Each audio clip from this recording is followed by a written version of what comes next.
Muy buenas tardes.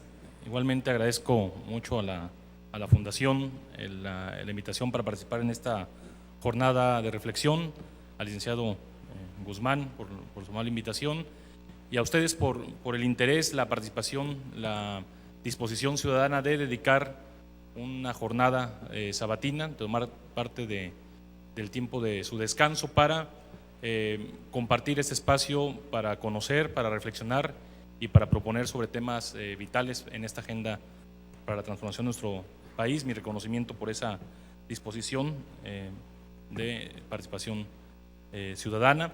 Y bueno, un tema fundamental, todavía el 60% de los encuestados en nuestro país sigue considerando que el principal problema que tiene México es el tema de la violencia y de la inseguridad, incluso por encima de los problemas económicos. Y aquí también se ha referido que es un tema estratégico, el tema de la inseguridad, de la violencia, y también que en el ámbito material es un tema notoriamente regresivo, es decir, la inseguridad, la violencia afecta a quienes menos tienen. Cada vez es más fuerte su impacto en la clase media, donde los delitos como extorsión, como secuestro, la afectan crecientemente, y también a la persona que le roban 20 o 50 pesos una vez por mes en algún medio de transporte público en las zonas marginales de las ciudades. Ese tipo de personas están siendo vulneradas y está afectando, es uno de los elementos más que contribuye a la desigualdad en nuestro país. En el tema de la seguridad ciudadana traigo por ahí algunas láminas, algunas gráficas. Para mí hablar sin gráficas es como cantar a capela, es decir, hago investigación empírica, entonces si vemos algunos de los elementos, bueno, como nunca estamos invirtiendo en México en el tema de la seguridad ciudadana, de la justicia penal, cada vez se dedican más recursos, ya el presupuesto federal en materia de seguridad y justicia llega al orden de los 160,000 millones de pesos para este año, y sin embargo la incidencia delictiva se mantiene elevada. Los delitos de alto impacto, los delitos más violentos, los de secuestro, homicidio, violación, robo violento, han crecido 50% en los últimos 5 años. Entonces, el presupuesto parece no estar asociado con una disminución en los indicadores. Somos, después de Colombia y Argentina, el país con más policías por cada 100,000 habitantes, y sin embargo no hemos logrado profesionalizar a la policía. Sigue habiendo un problema en esta materia, y bueno, es que no necesitamos más policías, necesitamos mejores policías.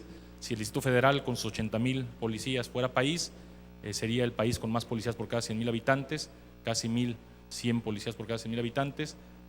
Después vendrían países como Ucrania u otros altamente de estados policíacos, y sin embargo no se da la mejora. En la siguiente lámina, a lo mejor no es igual, hemos duplicado el número de personas en prisión y sin embargo no nos sentimos el doble de seguros. Aquí en Jalisco, de hecho, se ha cuadruplicado el número de personas en prisión y no nos sentimos 4 veces más seguros. La incidencia delictiva sigue creciendo, los delitos de alto impacto siguen creciendo.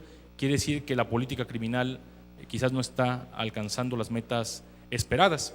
Dicen los criminólogos que el 5% de los delincuentes cometen el 60% de los delitos que nos está robando la calma y la tranquilidad.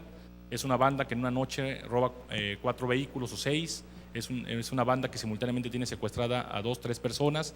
Ese nicho de delincuentes es a los que hay que enfocar la política criminal, y el que aumenten las personas en prisión y no disminuyan los delitos quiere decir que no estamos acertando con precisión a ese segmento de la población que está delinquiendo en nuestro país. En nuestro país se siguen dedicando el 60% de los recursos a los delitos menores. En esta gráfica vemos la distribución de las condenas penales, y bueno, todavía el 30% de las condenas penales siguen siendo de menos de 1 año de prisión. Esto se conmuta por multas de 700 o 800 pesos. Es decir, dedicamos 14,000 pesos de investigación criminal, 18,000 pesos de proceso penal, y si hay prisión, 170 pesos diarios de manutención de las personas en prisión para delitos menores. Seguimos la siguiente. Bueno, incluso lamentablemente en el ámbito federal está ocurriendo algo similar. Los recursos están yendo a los delitos menores, paradójicamente, porque a pesar de que sí se han dado capturas estratégicas, de que se han dado golpes al crimen organizado, el resto sobre todo los estados, han enfatizado su combate al delito de narcomenudeo y menos a desmembrar las bandas criminales en el ámbito del crimen organizado. Y así las sentencias de menos de un año crecieron 220% en el sexenio anterior, mientras que las sanciones de más de 7 años, que son las dirigidas a delitos de alto impacto, incluso en números absolutos decrecieron 25%. Es decir, quiere decir que las organizaciones del sistema penal siguen optando por la ley del menor esfuerzo. Ante un requerimiento ciudadano de más resultados, prefieren detener a 9 o 10 personas acusadas de delitos menores que correr el riesgo de enfrentarse a bandas organizadas, y esto está generando que se dupliquen las detenciones, pero no así el impacto a los delitos de mayor violencia. Se ha comentado aquí efectivamente que el tema de la impunidad es el corazón del problema que se presenta actualmente en nuestro país. En nuestro país solo se reporta el 13% de los delitos, y generalmente tiene que ver con que cuando a una persona en las encuestas le dicen denunció el delito o no lo denunció, cuando dicen no lo denuncié, se les pregunta por qué no lo denunció. El 70% de las respuestas son de desconfianza.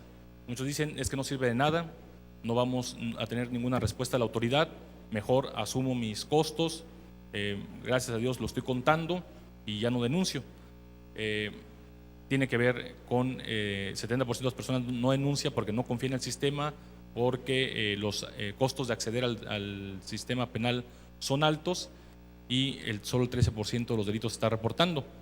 De los pocos delitos que se reportan, solo 1 de cada 5 se esclarece, y de los que se esclarecen solo se captura alrededor del 58% de las personas que están detectadas como probables responsables. El 90% ya ante el juez. Es decir, la probabilidad en México de cometer un delito y ser puesto a disposición de un juez es de 1.7%.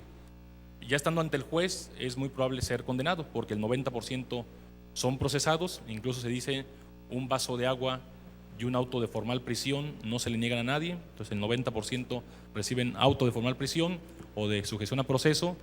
El 95% llega a sentencia, y el 90%, 88% son condenados. Entonces esto significa que en nuestro país la probabilidad de cometer un delito y recibir una sanción penal es de 1.5%. Pero bueno, en ningún país del mundo se castiga al 100% de los delitos, ni es deseable que se castigue al 100% de los delitos. Entonces por eso debemos de tomar, sobre todo porque hay muchas cosas que definimos como delito, que no tiene por qué recibir una sanción penal, puede recibir justicia restaurativa. Entonces tomemos en la anterior lámina, por favor, el tema del homicidio, que es desde luego el delito más grave y en el que podemos documentarlo mejor, porque se presume que el 100% son registrados. Para levantar un cadáver tiene que iniciarse una investigación criminal. Entonces podemos asumir, aunque hay lamentablemente el tema de los desaparecidos, el tema de las fosas clandestinas, pero podemos asumir que el 100% de los homicidios, de estos 23,000 homicidios que se registran al año, están ahí, 100%. De ellos solo se esclarece alrededor del 36-37%. De los que se esclarecen, se captura a poco más del 60% de los involucrados, se procesa el 92%, llega a condena el 99%, y la sentencia y la condena es de alrededor del 93%. La probabilidad en México de cometer un homicidio y terminar tras las rejas es de 20%, es decir, de cada 5 homicidios solamente estamos sancionando 1. Y como todo en nuestro país es muy desigual, está desde Yucatán, que incluso tiene una impunidad negativa, solo tiene 31 homicidios al año, ya lo que hicieran muchos estados para un fin de semana en zonas violentas. En todo el año 31 homicidios, y tiene 35 condenas en materia de homicidio, porque en algunos casos eran varios agresores, porque había casos pendientes del año anterior, incluso tiene impunidad negativa. Y en el otro extremo del espectro está Chihuahua, donde la capacidad de investigación es muy limitada. Pareciera que la capacidad instalada en Chihuahua no da para condenar a más de 200 personas por homicidio al año, independientemente si se cometieron 700 como se hacía en 2003 o si se cometieron 3.900 en el 2010. Es decir, siempre condenan a 200, ¿sí? Es decir, no tiene la capacidad de ante un reclamo social mayor atender más casos, y ahí presenta una impunidad, bajó de 96% a 93%, pero desde luego sigue siendo la impunidad más alta en el país. Entonces esto tiene que ver mucho con Gary Becker, el economista, le dieron un premio Nobel de Economía porque decía: para determinar la propensión a delinquir hay que ver las ganancias esperadas del delito menos las ganancias que podría obtenerse en el lado lícito de la economía, menos la sanción y la probabilidad de captura. En nuestro país se ha optado por la pirotecnia legislativa, por aumentar penas sistemáticamente, 40, 60, 70 años. Ya en Chihuahua, si se da un homicidio a una persona secuestrada, hay prisión vitalicia, pero no se han fijado el otro término, la probabilidad de captura. En Yucatán, que decíamos, hay impunidad negativa, para ellos les es suficiente sancionar el homicidio de 12 a 40 años. En Chihuahua ya tienen penas de 70 o de prisión vitalicia porque tienen 93% de impunidad. Pero entonces hay que rescatar el tema de que es importante la sanción, que sea socialmente justa y proporcional, pero es más importante la probabilidad de captura, y en México es donde debemos de trabajar en esta área. Y ya lo había dicho también 200 años antes que Gary Becker, el marqués de Beccaria decía: puede más una sanción moderada pero cierta que una sanción atroz pero improbable. Entonces sigue siendo válido esto. No estamos 70, 50 años, lo que significa no creer en la capacidad de mejora de la persona, teniendo otra noción de la persona humana. Lo importante es mejorar la efectividad de las instituciones. Si vemos en la siguiente lámina, si decíamos que solo el 13% de los delitos se reportan, hay que trabajar en todo el espectro de las violencias y de los conflictos, no solamente esperarnos a que estos queden encuadrados en el Código Penal para combatirlos. Hay mucha violencia en nuestras escuelas, hay mucha violencia en las familias, hay situaciones de riesgo, de marginación, incluso ya no se habla de seguridad ciudadana, se habla de seguridad humana, ver la vulnerabilidad incluso del contorno urbano, una ciudad que crece desbordada, sin orden, sin los servicios, está generando problemas de dotación de recursos, de servicios y también de probabilidad de delinquir. Se dice que hay el 25% de los jóvenes son ninis, ni trabajan ni estudian, pero para que haya jóvenes ninis se necesitan gobiernos ninis que ni resuelven ni generan oportunidades. Entonces es muy importante generar las oportunidades, salvar a ese grupo de poblaciones en situación de riesgo, en situación de vulnerabilidad, que si no lo atajamos a tiempo se pueden convertir en estar sembrando la carne de cañón del crimen organizado, como en algunas zonas periféricas de Ciudad Juárez, las pandillas, estos grupos de jóvenes que no tienen una capacidad de integrarse productivamente a la vida social, quedan a merced como carne de cañón para los grupos criminales en sus querellas y pugnas. Entonces es muy grande. En nuestro país se dice que hay 22 millones de delitos al año, según las encuestas, solo se reporta 1.800.000. Entonces no hay que quedarnos con los denunciados, hay que ver el 25% de estos delitos son a mano armada o con violencia. Hay que tener el panorama amplio. Y si vemos la siguiente, si solamente me dieran oportunidad de presentar una gráfica, yo presentaría esta, que es la radiografía de la violencia en nuestro país. Ya vimos que el 25% de los delitos, tanto reportados como no reportados, son violentos, pero aquí del 1.800.000 delitos que se cometen, que se denuncian en nuestro país, son de muy diversa categoría. Hay desde conflictos incipientes, problemas entre vecinos, problemas entre socios comerciales, todavía hay mucha violencia imprudencial, y sin embargo los abogados no hemos estado a la altura y les damos generalmente una respuesta hegemónica o monolítica. A todo le damos sistema penal. Pongo como ejemplo que como si el sistema penal mexicano fuera un hospital al cual llegan a urgencias y se les atiende con la misma prioridad con la que van llegando, lo mismo al que se rompió una uña, al que se torció un tobillo, como al que le viene dando un infarto.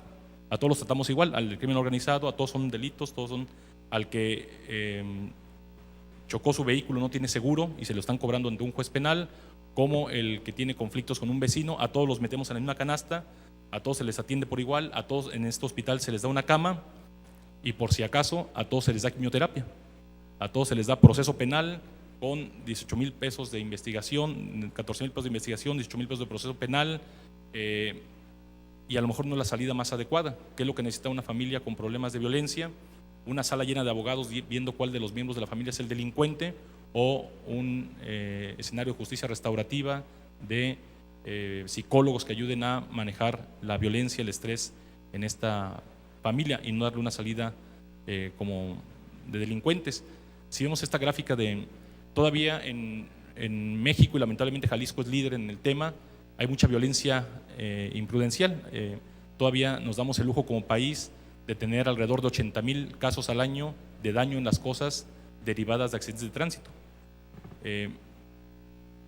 Cuando es el delito principal, quiere decir que no hubo ni lesionados ni homicidio imprudencial, y le dedicamos grandes cantidades de recursos a estos temas. O los robos no violentos. Un caso, por ejemplo, lamentablemente real, un joven de 19 años se roba una patineta, pero la hipótesis del Ministerio Público dice que la patineta no estaba en la banqueta, estaba en el jardín de una casa. Entonces ya es un robo con allanamiento morada. Esto, según el Código Penal, es un robo muy grave, es un delito grave.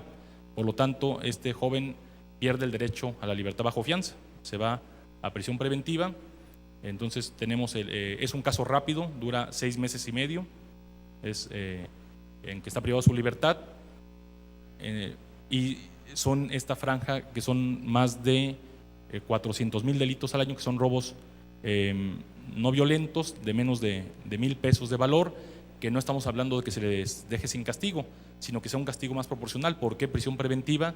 Cuando por fin le llegó la sentencia a esta persona, el juez reconoció que pues no era un robo grave, no había un acto sí de temeridad al invadir, en la hipótesis del Ministerio Público, propiedad privada, un domicilio que hace vulnerable a esa familia, pero a lo mejor se pudo dar una justicia restaurativa con la familia, darle una oportunidad, una suspensión de procedimiento a prueba, como existe en el nuevo sistema de justicia penal que aquí se comentaba, y los estados que tienen este nuevo sistema de justicia penal están despresurizando sus prisiones, están dejando de dedicar tantos recursos a los delitos menores para ser más estratégicos y entonces invertir en inteligencia policial, invertir en proteger a los servidores públicos que están en áreas estratégicas, enfrentando al crimen organizado. En Jalisco, en los últimos 4 años han sido asesinados 2 directivos del área de homicidios de la Procuraduría, también han sido baleados 2 o 3 ministerios públicos del área de homicidios. Ahí hay que blindar esas áreas, respaldar con la protección del Estado, no dejar en impunidad esos homicidios, para dedicar a eso nuestra inversión, a los delitos de alto impacto, y a los demás darle salidas adecuadas. La justicia alternativa que ya tenemos aquí en Jalisco es un gran potencial. En los estados con reforma se ha reducido en la carga de trabajo de las procuradurías y la efectividad terminal del sistema de justicia alternativa. Se hacen cosas más inteligentes para atender el daño en las cosas derivados de accidentes de tránsito, que decíamos son 14,000 pesos de averiguación previa, 18,000 de proceso penal, para ver quién abolló una salpicadera que cuesta 7,000 pesos. Cuando llega un caso de estos, me decía el otro día un presidente de un tribunal, cuando veo que hay una consignación por daño en las cosas de menos de 25,000 pesos, me dan ganas de sacar la chequera del tribunal y decirle: señor, le compro su desistimiento, es más barato para el tribunal esto que procesarlo penalmente un caso de esta naturaleza. Y lo que está detrás de esto es que en nuestro país solo el 27% de los vehículos cuenta con un seguro de daños a terceros. Lo que han hecho otros estados con mucho éxito es, en el refrendo llega un cargo de 900 pesos, que es el seguro mínimo de daños a terceros, con una restricción de hasta 150,000 pesos. Y si la persona en la recaudadora presenta una póliza vigente de un seguro para ese vehículo, se le quita ese cargo de 900 pesos, y de esta forma han logrado que el 80-90% de su parque vehicular esté asegurado, y los delitos de daño en las cosas han bajado 80 o o 70% en esos estados. Son formas más adecuadas de intervenir que con la solución penal. Entonces, el mensaje, y si vemos la siguiente lámina, que es la que más les va a gustar, no porque sea muy interesante, sino porque es la última, es, pues, cada tipo de delito requiere una política criminal o criminológica específica en la prevención, en situaciones de riesgo, en la procuración de justicia, dosificar la persecución penal, la sanción. En nuestro estado y en nuestro país el 98% de los delitos tienen prevista sanción privativa de libertad. ¿Por qué? ¿Por qué no optar por otras opciones como servicios comunitarios, por fortalecer la parte de reparación del daño, algún otro tipo de sanciones que no dejan de ser sanciones penales, pero son sanciones más proporcionales que exponer a una persona a la experiencia criminógena de la prisión o del proceso penal, porque ya quedan con antecedentes penales, si quedan en la prisión, aunque sean absueltos, ya son exconvictos, ya quedan estigmatizados, va a ser muy difícil que se reinserten y muy probablemente sean reclutados en los centros penitenciarios para delinquir realmente en escala mayor, o lamentablemente en nuestro país es muy probable morir en las calles de Ciudad Juárez, pero es 7 veces más probable morir en una prisión de Monterrey o de Nuevo León, de Tamaulipas o de Sinaloa. Las tasas de homicidios en el interior de estas penales, en Nuevo León fueron 47 en el año del 2011. Estas tasas entonces hay que evitar a toda costa la experiencia penal a quienes no realmente son personas que han atentado contra los valores fundamentales de la integridad física o cometido acciones violentas, hacerlo más proporcionado. Y bueno, si vamos a ver una muy brevemente, es esta de prevención de riesgos. No solamente esperarnos a que se cometan los delitos, ver la vulnerabilidad, hablar de seguridad humana, seguridad y desarrollo humano, esta parte que ya el PNUD, además del ingreso, de la educación, de la salud, ya está tomando la vulnerabilidad. Qué tan posible es que una persona muera, incluso por rangos de edad, que en México entre los 16 y los 24 años ha crecido mucho la violencia como causa de muerte. Ya está como en tercer lugar en este segmento de la población. Temas de protección civil, ver todos el mapa de riesgos, prevención y atención de las violencias incipientes, decíamos, en las escuelas, en las familias, prevención social del delito. Es decir, hay muchas cosas antes que echar el Código Penal en todas las circunstancias. En los nuevos sistemas que tienen el criterio de oportunidad, de pronto a mí me da tristeza ver, se aplica el principio de oportunidad porque la cuestión es de una notoria intrascendencia social. Digo, si es intrascendente socialmente, ¿por qué está en el Código Penal? Entonces, hay muchas cosas que hay que descriminalizar, hay que sacarlas del Código Penal si consideramos que no es realmente merecedora de una sanción penal, y fortalecer la justicia cívica, fortalecer las justicias municipales, las áreas de mediación que tiene, por ejemplo, el Ayuntamiento de Guadalajara es un caso paradigmático que ha sido, el CIDE lo obtiene como una buena práctica, y son 6,000, 12,000 casos que se atienden fuera de la sede penal, impiden que se accione el proceso penal para que realmente el proceso penal se le aplique a los delitos de alto impacto y a combatir los delitos que nos han robado la calma. Entonces, es fundamentalmente la propuesta ser estratégicos en esta cuestión, ser preventivos. Es más valioso 1 kilo de prevención que 1 tonelada de castigo, socialmente más eficiente y económicamente también más adecuado, y también socialmente más productivo. Entonces, este enfoque de una política criminológica focalizada, estratégica, inteligente, y que dé a cada tipo de conflicto una solución adecuada. Muchas gracias.